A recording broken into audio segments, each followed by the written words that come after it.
Science needs myths to thrive. This is according to Andrew George, Emeritus Professor, Brunel University, London, on The Conversation. He says, I can still remember the horror of discovering that everything I had worked on was wrong.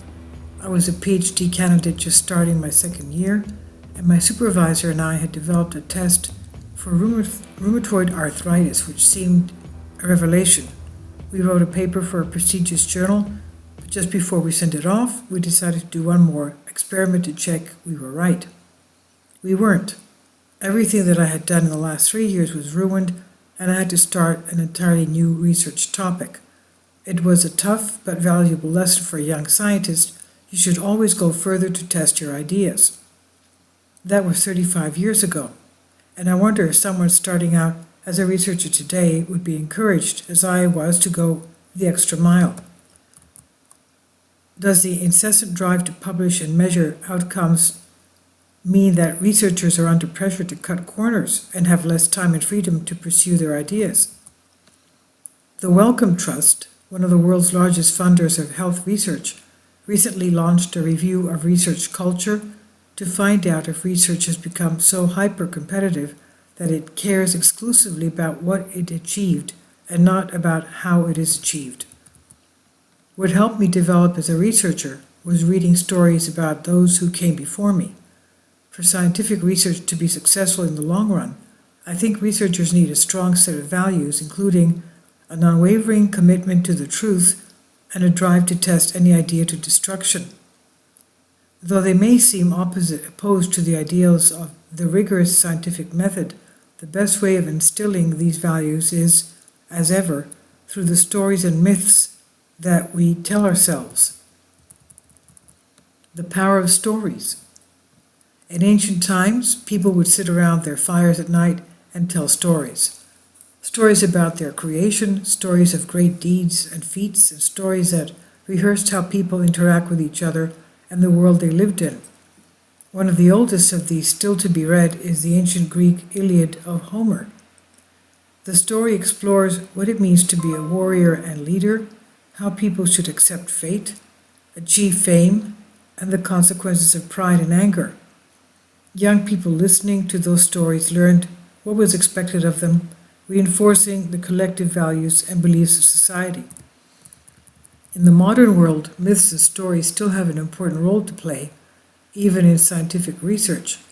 Scientists have stories about important people and great events in science, such as the discovery of penicillin, uncovering the structure of DNA, the development of vaccines, and the battles that Galileo and early proponents of sun-centered model of the solar system fought with the reactionary forces of the church.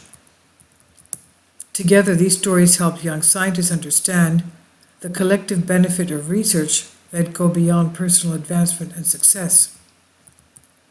These scientific myths are based on reality, though sometimes strict historical accuracy has been sacrificed to better make a particular point. In a similar manner, the stories of Homer would have been based on real events such as the Trojan Wars, but they evolved into the storytelling. It's unlikely the Trojan horse really was a large-scale model of a horse that soldiers hid in. The future of science? It's important to recognize that how we do research has changed. This was brought home to me recently when I read The Pursuit of Nature, the story of some of the great Cambridge physiologists of the mid-20th century. I was lucky to be taught by one of the authors, Alan Hodgkin, who won the Nobel Prize for working out how nerve cells transmitted electrical impulses. He started his work on nerves in the second year of his undergraduate studies and built his own equipment out of biscuit tins. Nowadays, to succeed, you must win big grants and build up a research team. Often more than 20 authors will contribute to a research paper.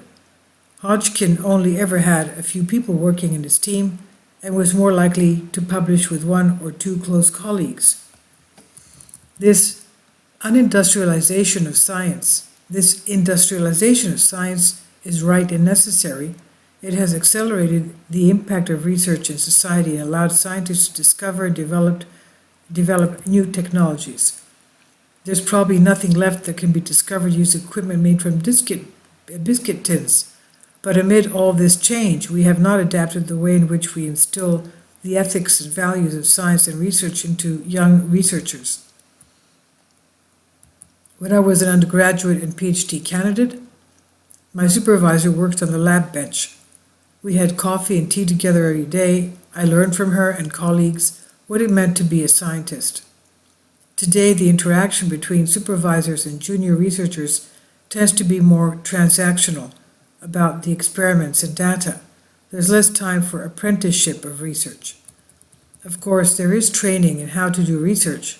Graduate schools and doctoral training centers have raised standards in the education of PhD candidates, but I doubt that many people develop their values and moral compass from PowerPoint presentations.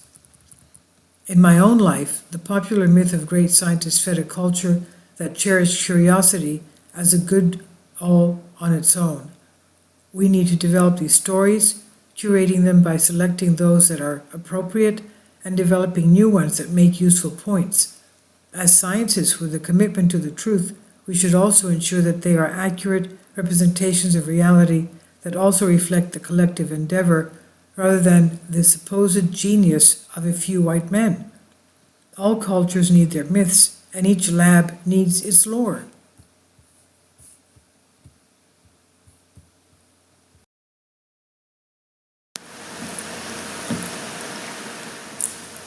If you'd like to join me on my Patreon account, you will hear content not covered by mainstream media.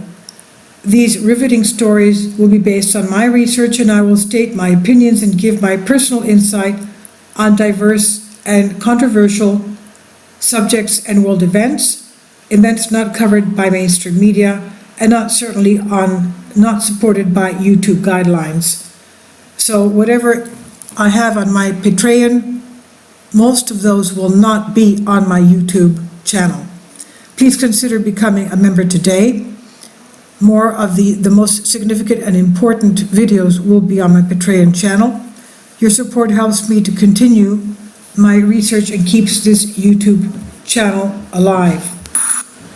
And we depend on your support, your generous charity, because we help economically challenged families here in Athens, Greece, in Kapota, and we also help the young generation with university tuition and the community around our church. Thank you.